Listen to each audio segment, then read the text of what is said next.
জয় Hind. 7 news নেটওয়ার্কে আপনাদের সকলকে স্বাগত। কথায় বলে কারো পৌষ মাস কারো সর্বনাশ। এসআইআর পর্ব চলছে। আমি সর্বনাশ শব্দটা এই কারণে বললাম যে এই মোবাইল ফোনের দাপটে, পকেটে পকেটে মোবাইল ফোনের দাপটে এই স্টুডিওগুলো কার্যত মৃতপ্রায় অবস্থায় চলে গেছিল। অর্থাৎ আমরা যে স্টুডিওতে এসে ছবি তুলতাম ইত্যাদি একেবারেই সেটা বন্ধ হয়ে গেছিল। কিন্তু এই এসআইআর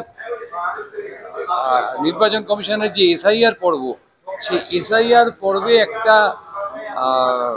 রব উঠেছে যে সাদা ব্যাকগ্রাউন্ডের ছবি তুলতে হবে, সাদা ব্যাকগ্রাউন্ড দিয়ে ছবি করতে হবে। জানি না নির্বাচন কমিশনের এমন কোনো নির্দেশ আছে কিনা, কিন্তু কারণ নির্বাচন কমিশনের যে নির্দেশাবলী আমাদের হাতে এসে পৌঁছেছে তাতে সেরকম কিছু বলা নেই। কিন্তু সাধারণ মানুষ এই এসআইআর নিয়ে এতটা আতঙ্কিত, এতটা তারা চিন্তিত যে আপনারা দেখতে পাচ্ছেন যে কীরকম ভিড় স্টুডিওয়ে। যে ভিড় আমরা আগে দেখতাম, যে পুজোর সময় স্টুডিওতে ভিড় হতো, মানুষ ছবি তুলতেন বা অন্য কোনো কাজের সময়, কিন্তু এখন স্টুডিওগুলো ফাঁকাই পড়ে থাকে। কিন্তু সেই স্টুডিও উপচে পড়ছে লোক, প্রত্যেকটি স্টুডিওতে একই ছবি দেখা যাচ্ছে। সে আপনি আগরপাড়া বলুন, বরানগর বলুন, বেলঘরিয়া বলুন, খড়দা বলুন, সর্বত্র উৎকণ্ঠিত মানুষের ভিড়। এই ভিড়গুলো কিন্তু আনন্দের ভিড় নয়, এই ভিড়গুলো উৎকণ্ঠিত মানুষের ভিড়। আমরা সেই ভিড়ের ছবিটা একটু দেখিনি, কত মানুষ এই মানে বলতে গেলে লাইন দিয়ে ছবি তুলছেন।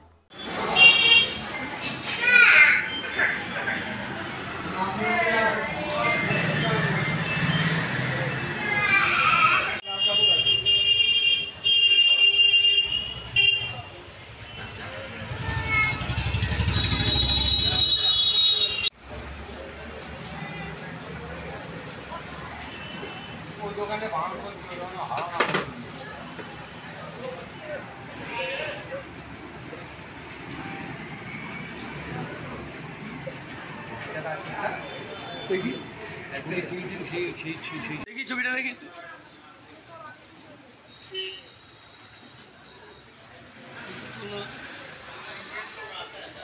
না না, এটা না, এটা দেখি। এটা ওনার নাম্বারটা বলো। 2522 তো।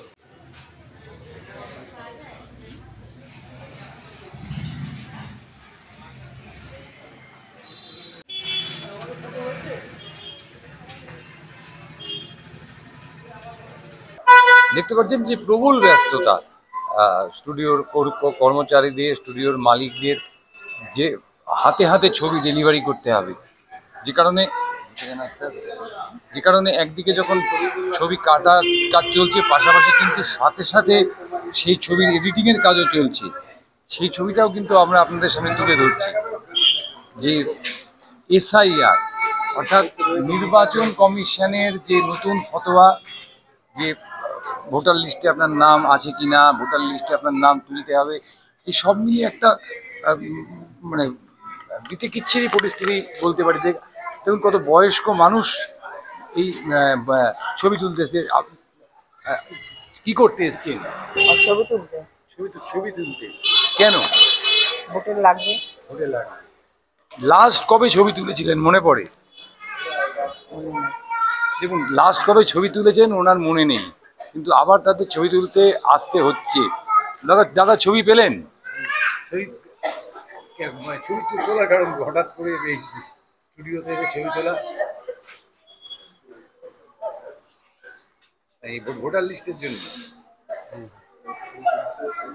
আমরা দেখবো একটু ছবি তোলার ছবিটাও আমরা দেখে নিই। যে দেখুন অনেক দিন পরে স্টুডিওতে এই ছবি দেখা যাচ্ছে, যে ছবি তোলা হচ্ছে। বিভিন্ন রকম জনশ্রুতি ছড়িয়ে পড়ছে, চশমা পরা ছবি চলবে না, সাদা ব্যাকগ্রাউন্ডে ছবি করতে হবে। কিন্তু নির্বাচন কমিশনের যে নির্দেশাবলী, সেখানে কিন্তু এমন কোনো নির্দেশ দেওয়া নেই যে এমন ধরনের ছবি তুলতে হবে। আপনারা দেখতে পাচ্ছেন সেই ছবি। কাজ করতে করতে যদি আমরা দোকান মালিকের সঙ্গে একটু কথা বলতে পারি, শেষ কবে এত ব্যস্ত হয়ে পড়েছিলেন, এত ব্যস্ততা মানে শেষ কবে কাটিয়েছেন? শেষ ব্যস্ততা আগে হতো ধরুন 5-7 বছর আরো বেশি, যে এসএসসি ফিসিসি যখন রেগুলার হতো তখন হতো। তারপরে পরীক্ষাগুলো বন্ধ হয়ে গেছে, যার জন্য একটুখানি আমাদের ব্যবসাটাও ডাউন হয়েছে। এখন আগে আবার বেশ কিছু পরীক্ষা আছে, এখন অনলাইনে ফর্ম ফিল আপ হয়ে যায়, অনলাইনে ছবি নেওয়া হয়, যার জন্য ছবির ক্রেজটা অনেকটা কমে গেছে। আর আমি নিজে সরস্বতী পুজোয় ছবি তোলা বন্ধ করে দিয়েছি ধরুন প্রায় 10 বছর হয়েছে, কারণ তার আগে অবধি ছবি উঠতো আর কি, মানে একটা ভালো ছিল, ক্রেজ ছিল। হঠাৎ করে এসআইআর এ আপনাদের আবার এসআইআর এ হঠাৎ করে একটা চাপ এসছে, যেটা হলো অপ্রত্যাশিত চাপ, যেটা অ্যাকচুয়ালি ব্যবসা নয়, এটা এটা হঠাৎ করে আসা একটা জিনিস। ব্যবসা তো রেগুলার কোর্সে হওয়ার দরকার আছে, কিন্তু এখন যেটা হচ্ছে সেটা হলো হঠাৎ একটা সরকারি ঘোষণা, তারপরে কিছু ছবি উঠছে, এই আর কি। আপনারা শুনলেন মানিকের কথা। আবার আবার আমরা দেখাবো যে ছবি তোলার ছবিটা, যে প্রত্যেকেই কিন্তু এখানে এসে ছবি তুলছেন, তুলতে বাধ্য হচ্ছেন কার্যত। আমরা অনেকেই ছবি তুলে বেরোচ্ছেন, তাদের সঙ্গে কথা বলার চেষ্টা করছি। যে হঠাৎ করে দিদি, মানে কতদিন পরে ছবি তুললেন? আমি অনেকদিন পরে ছবি তুলছি। কেন ছবিটা তুললেন কেন? এই যে ভোটার জন্য। ভোটের জন্য। সবাই কিন্তু এখানে ভোটের জন্য ছবি তোলার লাইনে দাঁড়িয়েছেন। একেবারে যাকে বলা হয় লাইন দিয়ে মানুষ ছবি তুলছেন।